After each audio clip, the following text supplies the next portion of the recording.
स्वागत है आप सभी का। आज हम आपके लिए लेकर के आए हैं कि अधिक मास की गणना कैसे होती है और अधिक मास का क्या महत्व है।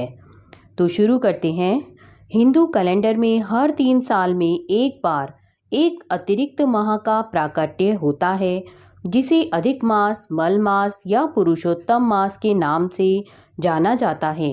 हिंदू धर्म में इस माह का विशेष महत्व है। संपूर्ण भारत की हिंदू धर्मपरायण जनता इस पूरे मास में पूजा पाठ, भगवत भक्ति, व्रत, उपवास, जप और योग आदि धार्मिक कार्यों में संलग्न रहती है। ऐसा माना जाता है कि अधिक मास में किए गए धार्मिक कार्यों का किसी भी अन्य माह में किए गए पूजा पाठ से 10 गुना अधिक फल मिलता है। यही वजह है कि श्रद्धालु जन अपनी पूरी श्रद्धा और शक्ति के साथ इस मास में भगवान को प्रसन्न कर अपना इहलोक तथा परलोक सुधारने में जुट जाते हैं। अब सोचने वाली बात यह है कि यदि यह माह इतना ही प्रभावशाली और पवित्र है तो यह हर 3 साल में क्यों आता है? आखिर क्यों और किस कारण से इसे इतना पवित्र माना जाता है? इस एक माह को 3 विशिष्ट नामों से क्यों पुकारा जाता है? इसी तरह के तमाम प्रश्न स्वाभाविक रूप से हर जिज्ञासु के मन में आते हैं। तो आज ऐसे ही प्रश्नों के उत्तर और अधिक मास को गहराई से जानने के लिए हम ये वीडियो आपके लिए लेकर के आए हैं। हर 3 साल में क्यों आता है अधिक मास? अधिक मास वशिष्ठ सिद्धांत के अनुसार भारतीय हिंदू कैलेंडर सूर्य मास और चंद्र मास की गणना के अनुसार चलता है। अधिक मास चंद्र वर्ष का एक अतिरिक्त भाग है जो हर 32 माह 16 दिन और 8 घटी के अंतर से आता है। इसका प्राकट्य सूर्य वर्ष और चंद्र वर्ष के बीच अंतर का संतुलन बनाने के लिए होता है। भारतीय गणना पद्धति के अनुसार प्रत्येक सूर्य वर्ष 365 दिन और करीब 6 घंटे का होता है। वहीं चंद्र वर्ष 354 दिनों का माना जाता है। दोनों वर्षों के बीच लगभग 11 दिनों का अंतर होता है, जो हर 3 वर्ष में लगभग 1 मास के बराबर हो जाता है। इसी अंतर को पाटने के लिए हर 3 साल में एक चंद्रमास अस्तित्व में आता है, जिसे अतिरिक्त होने के कारण अधिक मास का नाम दिया गया है। अब मल मास क्यों कहा गया है? हिंदू धर्म में अधिक मास के दौरान सभी पवित्र कर्म वर्जित माने जाते हैं। माना जाता है कि अतिरिक्त होने के कारण यह मास मलिन होता है।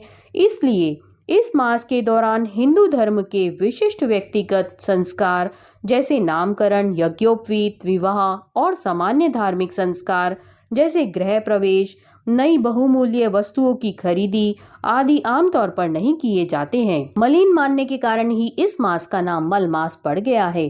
अब पुरुषोत्तम मास नाम क्यों पड़ा, इसके बारे में जानते हैं। अधिक मास के अधिपति स्वामी भगवान विष्णु माने जाते हैं। पुरुषोत्तम भगवान विष्णु का ही एक नाम है, इसीलिए अधिक मास को पुरुषोत्तम मास के नाम से भी पुकारा जाता है। इस विषय में एक बड़ी ही रोचक कथा पुराणों में पढ़ने को मिलती है। कहा जाता है कि भारतीय मनीषियों ने अपनी गणना पद्धति से हर चंद्रमास के लिए एक देवता निर्धारित किए। चूंकि अधिक मास सूर्य और चंद्रमास के बीच संतुलन बनाने के लिए प्रकट हुआ, तो इस अतिरिक्त मास का अधिपति बनने के लिए कोई देवता तैयार ना हुआ। ऐसे में ऋषि मुनियों ने भगवान विष्णु से आग्रह किया कि वे इस मास का भार अपने ऊपर लें। भगवान विष्णु ने इस आग्रह को स्वीकार कर लिया और इस तरह यह मल मास के साथ पुरुषोत्तम मास भी बन गया। अधिक मास का पौराणिक आधार क्या है? अधिक मास के लिए पुराणों में बड़ी ही सुंदर कथा सुनने को मिलती है। यह कथा दैत्यराज हिरण्यकश्यप के वध से जुड़ी है। पुराणों के अनुसार दैत्यराज हिरण्यकश्यप ने एक बार ब्रह्मा जी को अपने कठोर तप से प्रसन्न कर लिया और उनसे अमरता का वरदान मांगा।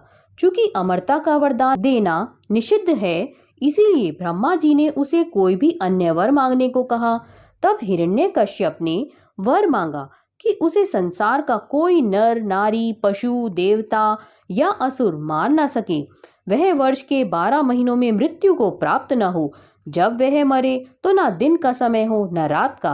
वह ना किसी अस्त्र से मरे ना किसी शस्त्र से। उसे ना घर में मारा जा सके, ना ही घर से बाहर मारा जा सके। इस वरदान के मिलते ही हिरण्यकश्यप स्वयं को अमर मानने लगा और उसने खुद को भगवान घोषित कर दिया। समय आने पर भगवान विष्णु ने अधिक मास में नरसिंह अवतार यानी आधा पुरुष और आधे शेर के रूप में प्रकट होकर शाम के समय देरी के नीचे अपने नाखूनों से हिरण्यकश्यप का सीना चीर कर उसे मृत्यु के द्वार भेज दिया। अधिक मास का महत्व क्यों है, इस बारे में जानते हैं। हिंदू धर्म के अनुसार प्रत्येक जीव पंच महाभूतों से मिलकर बना है। इन पंच महाभूतों में जल, अग्नि, आकाश, वायु और पृथ्वी सम्मिलित है। अपनी प्रकृति के अनुरूप ही ये पांचों तत्व प्रत्येक जीव की प्रकृति न्यूनाधिक रूप से निश्चित करते हैं।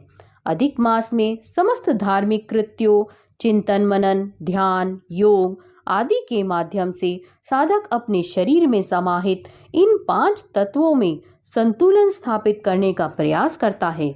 इस पूरे मास में अपने धार्मिक और आध्यात्मिक प्रयासों से प्रत्येक व्यक्ति अपने भौतिक और आध्यात्मिक उन्नति और निर्मलता के लिए उद्यत होता है। इस तरह अधिक मास के दौरान किए गए प्रयासों से व्यक्ति हर 3 साल में स्वयं को बाहर से स्वच्छ कर परम निर्मलता को प्राप्त कर नई ऊर्जा से भर जाता है। ऐसा माना जाता है कि इस दौरान किए गए प्रयासों से समस्त कुंडली दोषों का भी निराकरण हो जाता है। अधिक मास में क्या करना उचित है? आमतौर पर अधिक मास में हिंदू श्रद्धालु व्रत, उपवास, पूजा पाठ, ध्यान, भजन, कीर्तन, मनन को अपनी जीवनचर्या बनाते हैं। पौराणिक सिद्धांतों के अनुसार इस मास के दौरान यज्ञ, हवन के अलावा श्रीमद् देवी भागवत, श्री भागवत पुराण, श्री विष्णु पुराण, भविष्योत्तर पुराण आदि का श्रवण, पठन, मनन विशेष रूप से फलदायी होता है। अधिक मास के अधिष्ठाता भगवान विष्णु हैं, इसलिए इस पूरे समय में विष्णु मंत्रों का जाप विशेष लाभकारी होता है। ऐसा माना जाता है कि अधिक मास में विष्णु मंत्र का जाप करने वाले साधकों को भगवान विष्णु स्वयं आशीर्वाद देते हैं, उनके पापों का शमन करते हैं और उनकी समस्त इच्छाएं पूरी करते हैं। तो यहाँ पर हमारा अधिक मास का महत्व पूर्ण होता है। अगर आपको यह पसंद आया हो तो अपने मित्रों के साथ इसे शेयर अवश्य करें। धन्यवाद।